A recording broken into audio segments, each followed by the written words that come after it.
Durante los programas anteriores, para los que recuerdan, hemos estado viendo la segunda carta de Pablo a Timoteo bajo este concepto, este título de El legado del apóstol Pablo. Y hoy nos corresponde leer y examinar el capítulo 3 de esta segunda carta a Timoteo, que por razones de tiempo no lo vamos a leer, cada uno lo tiene ahí en su Biblia, por lo tanto quizás le recomendaría que pueda seguir la lectura desde su casa o en algún momento tomar un tiempo para leer este tercer capítulo de la segunda carta de Pablo a Timoteo a fin de examinarlo con mayor detención. Este capítulo 3 de la segunda carta a Timoteo se divide naturalmente en dos partes. Por un lado, habla de los tiempos peligrosos y por otro, habla de cuál debe ser la actitud de los cristianos en medio de los tiempos peligrosos. Y comienza diciendo: también debes saber esto, que en los postreros días vendrán tiempos peligrosos. Aquí hay dos ideas que creo que debemos notar. Primero, se habla de los postreros días y luego se habla de los tiempos peligrosos. Y fíjese que sobre los postreros o últimos días no hay concordancia entre los estudiosos de la Biblia para decir a qué tiempo se refiere exactamente. Algunos dicen que se refiere a los días en que se escribió la carta. Otros que se refiere a los tiempos finales previos al regreso del Señor Jesucristo por su iglesia. Y aún hay otros que dicen que los postreros tiempos van desde el nacimiento de Jesús hasta su venida. Por tanto, no quiero discutir demasiado sobre eso, no es el punto que quisiera enfatizar en esta hora, sino referirme a la segunda idea, y es la que habla acerca de los tiempos peligrosos. Lo fundamental es saber si nosotros hoy estamos viviendo en tiempos peligrosos o no. Porque acá dice, en los postreros tiempos habrá tiempos peligrosos. Y me llama la atención la palabra tiempos peligrosos. Y yo creo que en diferentes momentos de la historia los cristianos han vivido tiempos peligrosos. El tema, por lo tanto, es si hoy, en este tiempo, en este siglo, estamos viviendo tiempos peligrosos o no. Por tanto, lo primero que debo preguntarme es ¿qué característica tienen los hombres en estos tiempos peligrosos? ¿Cómo puedo identificar los tiempos peligrosos? Y en este pasaje podemos ver a lo menos tres características. La primera nos habla de las características morales. Dice, porque habrá hombres amadores de sí mismos, avaros, y sigue con una lista de características. Primera característica, quizá la más sobresaliente, es que habrá hombres amadores de sí mismos. ¿Recuerda cuáles son los principales mandamientos de la ley de Dios? El gran mandamiento, amar a Dios y amar al prójimo. Lo que quiere decir que el hombre tiene una misión en la tierra. Y esa misión es amar a Dios, el amor vertical hacia arriba. Pero también es amar al prójimo, que es el amor horizontal. Son los dos brazos de la cruz de Cristo. Hay un brazo vertical que dice que Cristo se crucifica por ese amor a Dios, que lo sujeta a la voluntad de Dios. Pero también hay un brazo horizontal que dice que Cristo se crucifica por amor a los hombres. Quiere decir que en el Señor estuvieron estas dos dimensiones de amor, el amor a Dios y el amor al prójimo.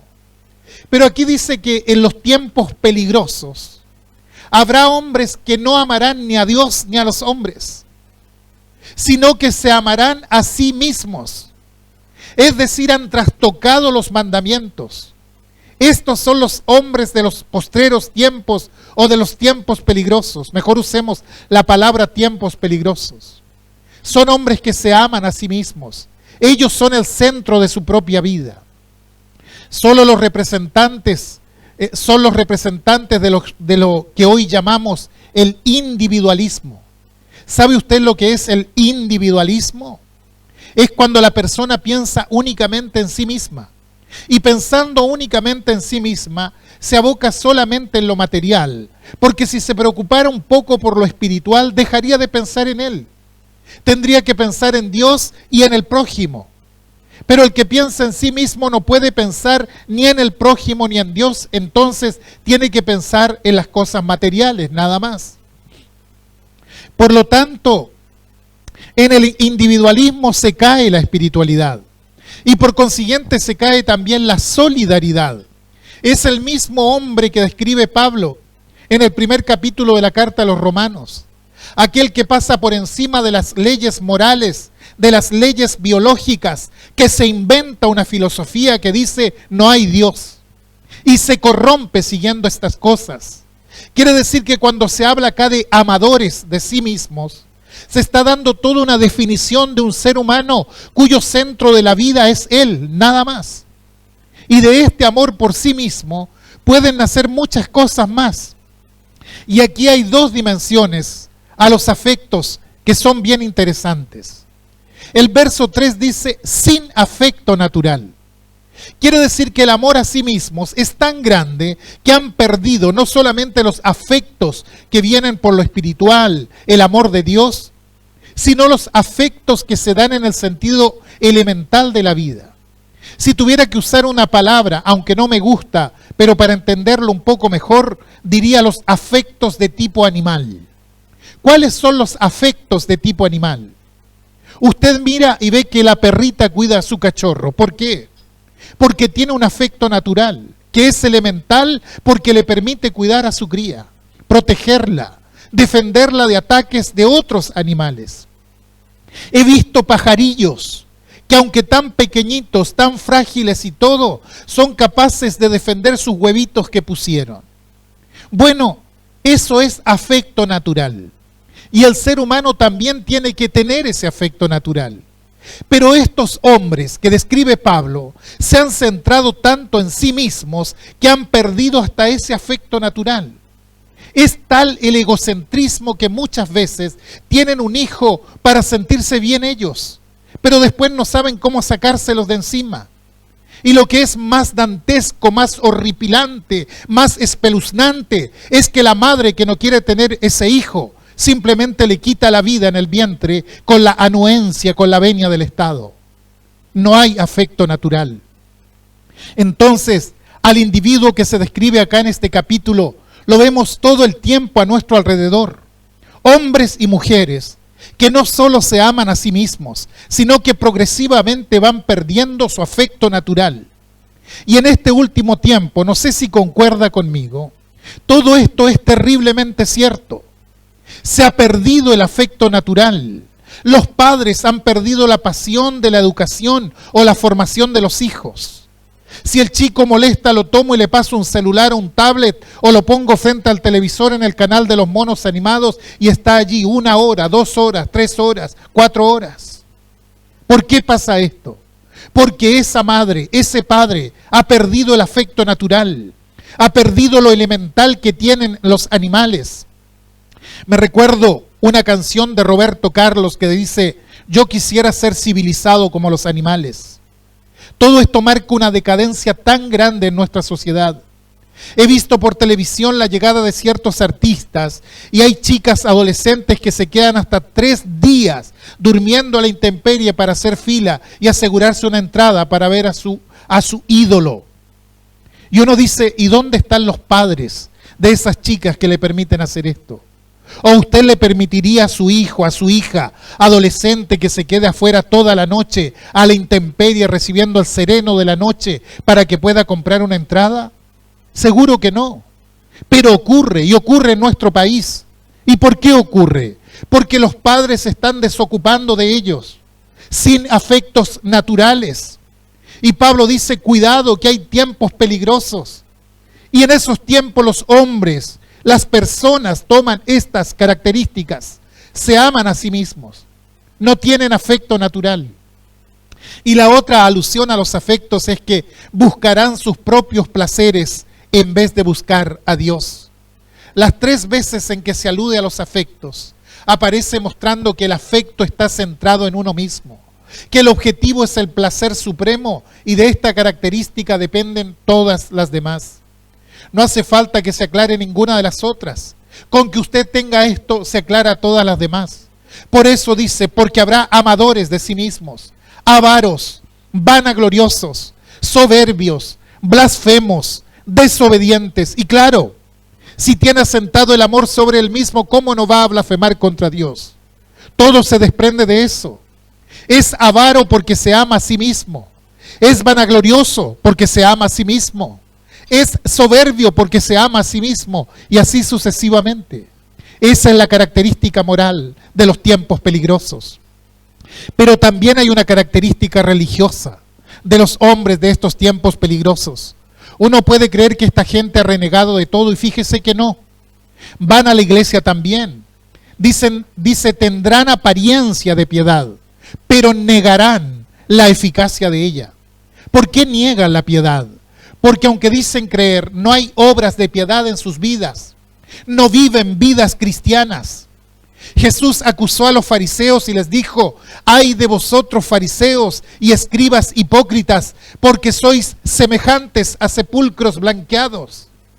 Por fuera son blancos, pulcros, pero por dentro hay tanta putrefacción que no vale la pena especificar más.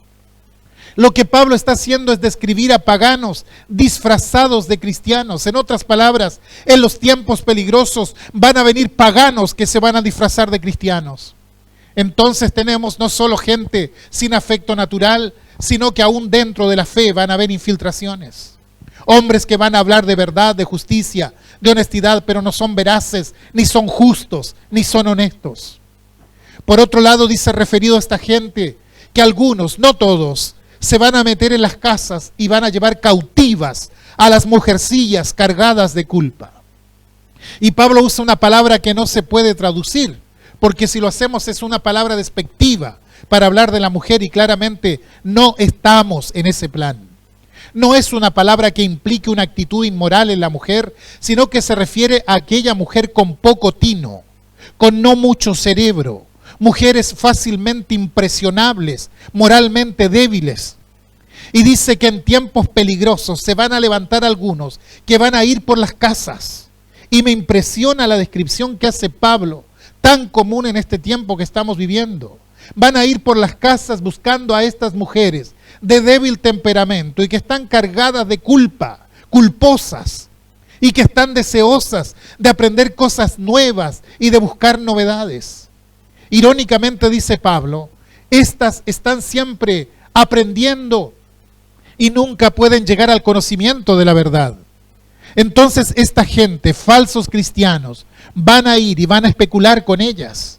Está describiendo a lo que nosotros conocemos hoy como el sectarismo, que ataca a la persona más débil. Si mira usted Génesis 3, va a encontrar que Satanás utiliza la misma estrategia con Eva. En tiempos peligrosos, estos hombres pseudo piadosos van por las casas y encuentran a estas mujeres y trabajan sobre sus culpas hasta que finalmente las atrapan.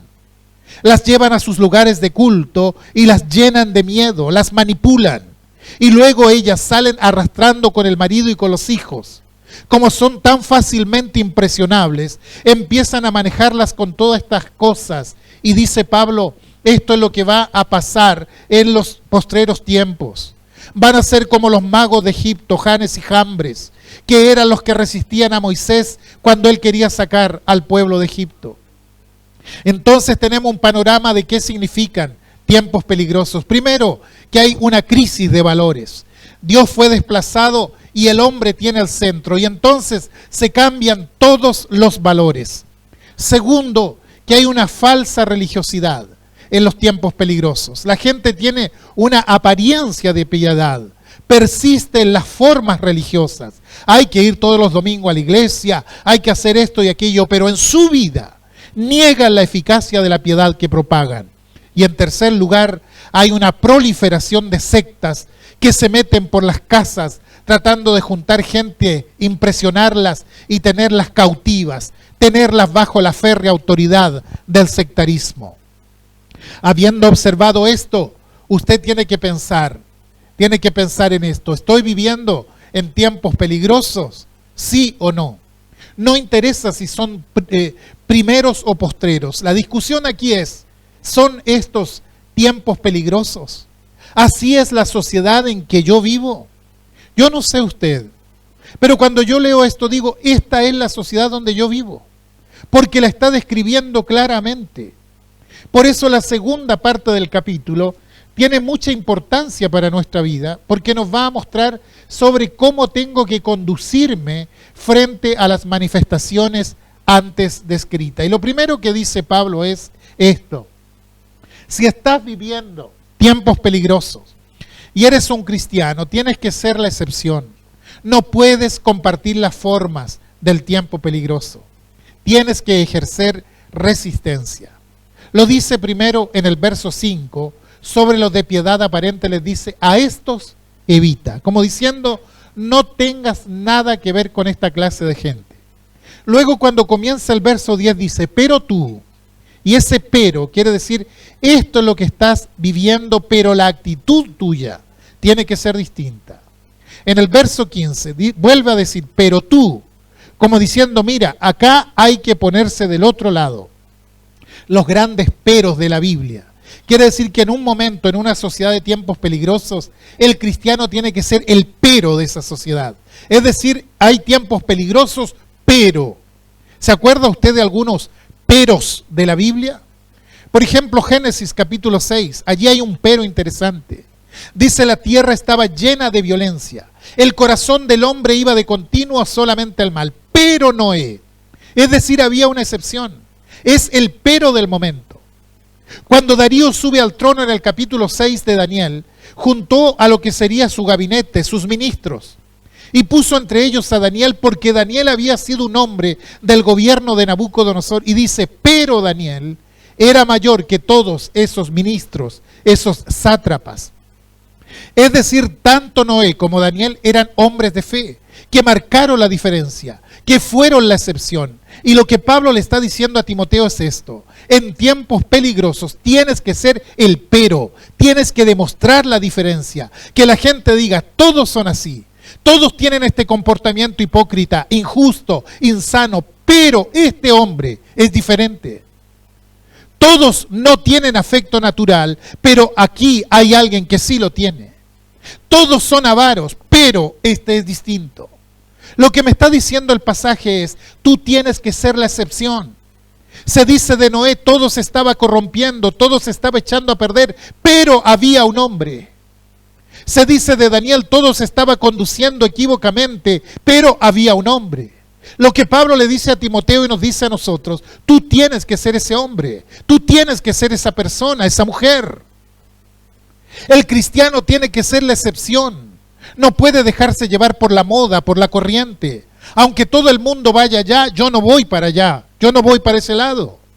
Por tanto, lo primero que necesita el tiempo peligroso es que yo, como cristiano, ejerza esa resistencia, buscando algo sobre la resistencia en internet. Fíjese qué cosa interesante, me encontré con un escrito, con un librito del escritor argentino Ernesto Sábato, un hombre mayor de unos 85 años, y ese librito se llama precisamente La Resistencia.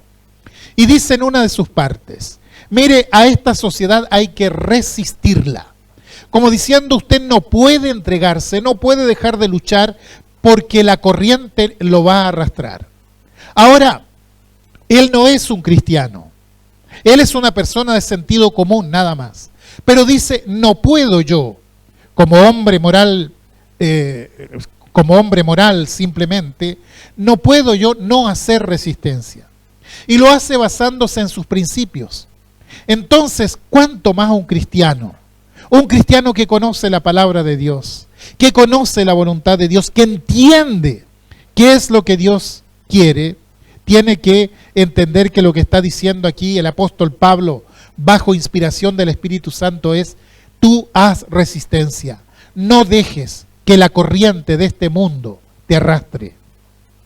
Como cristianos no debemos resignarnos jamás a lo que está pasando. No puedo decir, bueno, ¿qué se puede hacer? Está escrito que tenía que ser así. No. No podemos dejar que una bola de corruptos inmorales apruebe una ley tan nefasta y tan falta de sentido común como lo es la ideología de género o el matrimonio homosexual y nosotros hacer como si no nos importara. Hay que resistir. Hay que ocupar nuestras tribunas para decir basta ya. Hago una encuesta sobre la identidad de género. Haga una encuesta sobre el matrimonio homosexual, haga una encuesta sobre la legitimación de la droga, sobre la eutanasia, sobre el aborto, y se va a dar cuenta que son muchos los que no aprueban. Un senador dándosela de vivo hizo una encuesta sobre el aborto para buscar partidarios antes de que se aprobara esta ley en 3 causales en nuestro país, por Twitter. A la hora que publicó eso se dio cuenta que eran más los detractores que los partidarios y obvio, borró su Twitter. Busque la encuesta electrónica que se llama Senador Virtual, donde los ciudadanos votan sobre ciertos proyectos de ley. Y usted se va a dar cuenta que es una mayoría de ciudadanos que no aprueban estas leyes antivalóricas. Cuando se aprobó el aborto en 3 causales en nuestro país, más de un 80% de los que votaron en esa encuesta estaban en contra de esta ley. Ahora, cuando los pastores entregamos una carta al gobernador aquí en nuestra provincia para dar a conocer nuestra postura sobre la agenda valórica impulsada por el gobierno hace un tiempo atrás, aunque éramos pocos, estábamos ahí con unas pancartas, allí algunos hermanos diciendo no al aborto, no a la ideología de género, no al matrimonio homosexual. Y fíjese que pasaba gente por allí que nos decía, nosotros también estamos de acuerdo con ustedes. Otros pasaban en sus vehículos y hacían visajes con las manos o tocaban sus bocinas diciendo, nosotros pensamos lo mismo que ustedes. Pero la gente por lo general no dice, no opina, pero en el fondo está esperando a alguien que haga resistencia para decir yo concuerdo con usted. Ahora, si el cristiano no hace resistencia, nadie está detrás de él. El cristiano tiene el deber sagrado de encabezar esto y la gente va a empezar a pensar, ¿por qué estos cristianos tienen tanta claridad con esto que no los envuelven? Y ahí empieza a trabajar el Espíritu Santo. Pablo dice, estás viviendo tiempos peligrosos, entonces tienes que tener límites y decir, hasta acá llego solamente. Ejercer resistencia. En segundo lugar, en tiempos peligrosos, tienes que mantenerte firme. Dice Pablo a Timoteo, pero tú has seguido mi doctrina, mi conducta, mi propósito, mi fe, longanimidad, amor, paciencia, persecución, etcétera, y de todas me ha librado el Señor. Pablo se pone como ejemplo del hombre viejo, que ha luchado muchísimo en su vida. He transmitido doctrina y también he transmitido conducta. Entonces, así como has aprendido la doctrina, tienes que aprender la conducta y tienes que ver que en medio de la oposición fui un ejemplo de propósito. Y siempre el propósito de mi vida fue la salvación de los hombres. Y le menciona 3 ciudades que Timoteo conocía bien. Acuérdate de lo que me pasó en Antioquía, en Iconio y en Listra. Claro, en Antioquía a Pablo lo expulsaron. En Iconio vinieron los judíos, calentaron el ambiente de los gentiles y tuvo que huir por presión judía. Quiere decir que en una lo expulsaron y de la otra tuvo que escapar o si no lo mataban. Y en Listra lo apedrearon hasta dejarlo como muerto. Lo arrastraron y lo sacaron fuera de la ciudad porque creyeron que en efecto estaba muerto. Y Timoteo sabía todo eso.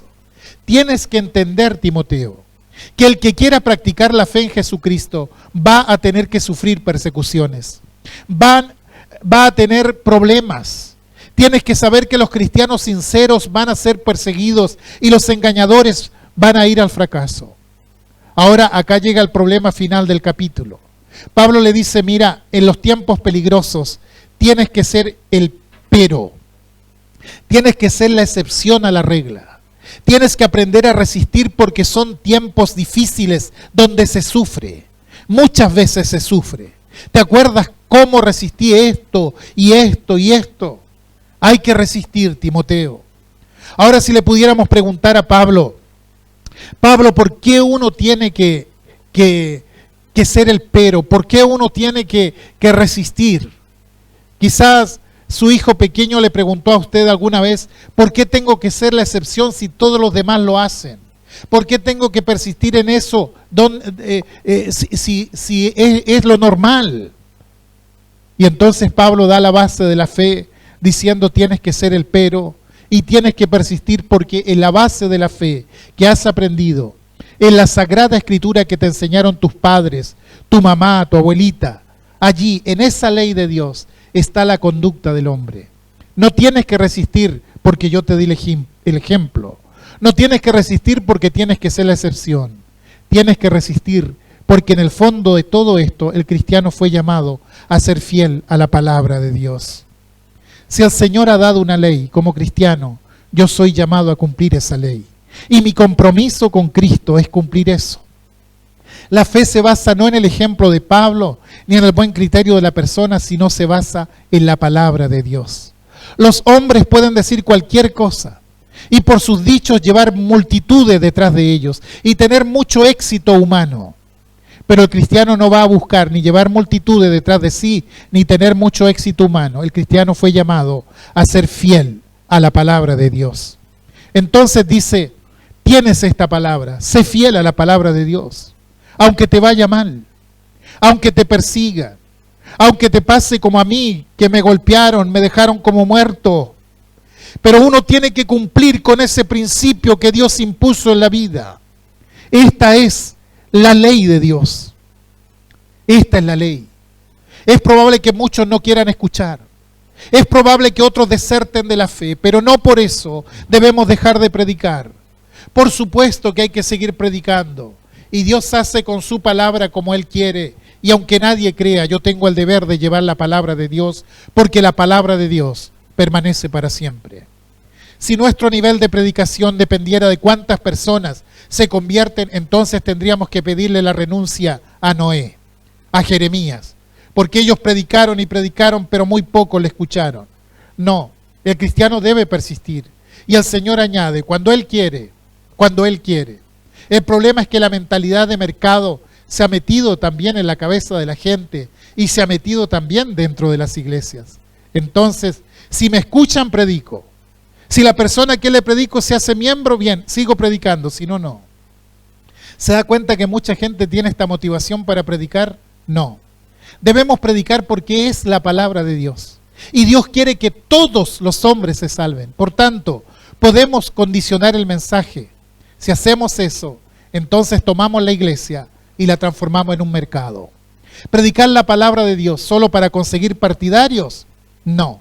Esto hay que sacarlo del corazón. Llevemos la palabra de Dios, ojalá a miles y miles de personas. Ojalá a millones de personas, para que el Espíritu Santo haga lo que Él tiene que hacer. Pero no para buscar prosélitos para la iglesia, por favor. No entremos en esta corriente. No dejemos que el mercado entre a la iglesia. ¿Por qué? Porque esta forma de pensar es perniciosa. Fíjese que yo me crié espiritualmente escuchando esto. ¿Qué iglesia es más grande? ¿Cuál tiene más miembros? ¿Qué pastor bautizó a más personas, etcétera? No. No porque no vea los resultados voy a dejar de predicar la palabra de Dios en lo absoluto. Si hay resultado, predico. Y si no hay resultado, no predico. Esto es terrible. La palabra de Dios, se crea o no se crea, es palabra de Dios. Y tengo el deber solemne de llevarla a todas partes. No busquemos el rédito. Dejemos que Dios añada a la iglesia a los que han de ser salvos. A nosotros nos compete hacer la siembra. A eso nos mandó el Señor. Y es lo que tenemos que hacer todos los días. Sembrar, y la cosecha la dará el Señor. Pero no pensemos como piensa el mundo. Yo entiendo lo que es un negocio. Si el dueño del restaurante no vende comida, debe cerrar su restaurante. Si el que tiene zapatería no vende zapatos, deberá cerrar. Pero la iglesia, aunque no se arrepienta nadie, sigue predicando la palabra de Dios. Y esto es lo que está diciendo Pablo a Timoteo. Persiste, persiste tú en lo que has aprendido y te persuadiste sabiendo de quién has aprendido y que desde la niñez has sabido las sagradas escrituras, las cuales te pueden hacer sabio para la salvación por la fe que es en Cristo Jesús. ¿Por qué debemos llevar y confiar en la palabra de Dios? Primero, porque es inspirada por Dios. Porque nunca, dice Pedro, la profecía fue traída por voluntad humana, sino que los santos hombres de Dios hablaron siendo inspirados por el Espíritu Santo. Nosotros decimos, Pablo dice, pero realmente el Espíritu Santo es el que está diciendo, ¿verdad? Porque Pablo dijo muchas otras cosas que no quedaron escritas, pero las que están acá, en la Escritura, en la Biblia, están puestas porque fueron inspiradas por el Espíritu de Dios. Palabra inspirada. La palabra inspiración, ¿sabe lo que significa? Aliento de Dios. Dios alentó a los que escribían la palabra para que fuera una palabra infalible. Segundo, porque la palabra de Dios enseña. Me dice por dónde debo ir y por dónde no debo ir cuando pierdo el rumbo. Y me muestra el camino que va a la vida. Tercero, porque la palabra de Dios redarguye. ¿Qué quiere decir? Que me amonesta cuando me equivoco, me convence cuando he tomado un mal camino. Cuarto, porque la palabra de Dios me corrige. Quiere decir que después que me redargulló de mi mal camino, ahora me toma y me corrige. Es decir, no me deja hundido, sino que me toma y me restaura. Y quinto, porque también la palabra de Dios nos instruye en justicia, es decir, actúa sobre el carácter de la persona. Esto es lo que hace la palabra de Dios, dice Pablo. Y por eso es por lo que predicamos la palabra de Dios. Transmitimos la palabra de Dios, llevamos la palabra de Dios y sufrimos si hay que sufrir. Y recibimos los golpes, porque en los tiempos peligrosos tiene el hombre que conocer la palabra de Dios. Entonces, cuando me analizo frente a la palabra de Dios, no solamente me hago el diagnóstico, sino que me da el remedio también, me proporciona la cura. Vamos al médico no para saber el diagnóstico, sino para que nos dé el remedio y nos cure. Cuando usted va a la palabra de Dios, no se quede en el diagnóstico, aplica el remedio que ella le proporciona. ¿Qué es lo que tengo que cambiar de todo esto? ¿Qué es lo que está fallando? Si uno no tiene una actitud crítica sobre su vida, no puede tener una actitud crítica hacia afuera, al mundo.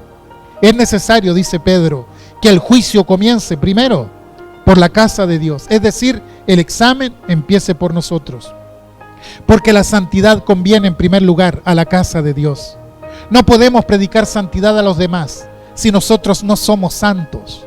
O decir esto está mal si yo lo estoy haciendo. Por lo tanto, en el temor del Señor, tengo que analizar mi propia vida. Y acá hay varias cosas en las cuales puedo analizar mi propia vida. Y después tomo actitudes y decisiones para que cuando transmita la palabra de Dios, la pueda transmitir con autoridad. Si no lo hizo, empiece hoy mismo.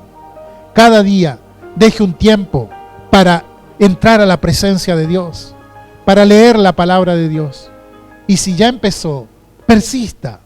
¿Qué voy a corregir yo en mi vida con respecto a esto? A veces sabemos qué es lo que hay que corregir en la vida del hermano, de la esposa, de los demás. No caiga en la tentación de corregirle la vida a los demás. Busquemos corregir nuestras propias vidas. La palabra de Dios es para usted primeramente. Es inspirada por Dios y es útil para enseñar, para redarguir, para corregir, para instruir en justicia. ¿Para qué?